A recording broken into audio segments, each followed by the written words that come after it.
கர்த்தருக்கு ஸ்தோத்திரம். இன்றைய வசனம் எரேமியா 31:3. அநாதி சிநேகத்தால் உன்னை சிநேகித்தேன். எரேமியா 31:3. அநாதி சிநேகத்தால் உன்னை சிநேகித்தேன். இன்னைக்கு ஏசப்பா உங்களுக்கு சொல்கிற ஒரு வார்த்தை என்ன தெரியுமா? உங்களை அளவே இல்லாமல் அவர் நேசிக்கிறேன்னு சொல்கிறாரு. ஆமென்.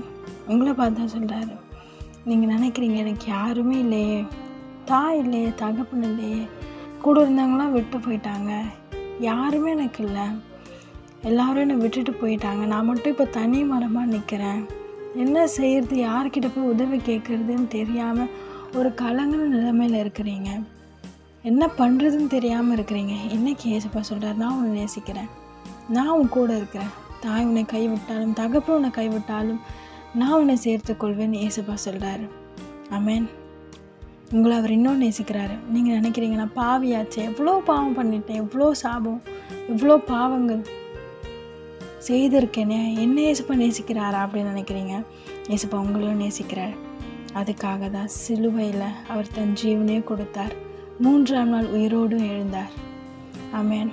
நம்மளோட பாவம் சாபத்துக்காக தான் ஏசப்பா சிலுவையில் மரித்து போனார். உயிரோடு இருக்கிறார் இன்னமும். 3ஆம் நாள் உயிர் தெரிந்து நம்ம கூடவே வாசம் பண்ணுறார். அவர் சொல்கிறார், நான் உன்னை நேசிக்கிறேன், யார் உன்னை தள்ளிவிட்டா என்ன, யார் உன்னை காயப்படுத்துகிறான், யார் உன்னை விட்டு போனேன், நான் உன் கூட இருக்கிறேன், உன்னை நேசிக்கிறேன்னு உங்களை பார்த்து சொல்கிறாரு. நீங்கள் செய்ய வேண்டிய காரியம் ஒன்று தான். உங்கள் பாவத்தை அறிக்கை செய்து விட்டுட்டு ஏசப்பாவை சொந்த இரட்சகராக உங்கள் இருதயத்தில் ஏற்றுக்கொள்ளுங்கள். ஏசப்பா உங்களை உயர்த்தி ஆசீர்வதிப்பார். ஆமென்.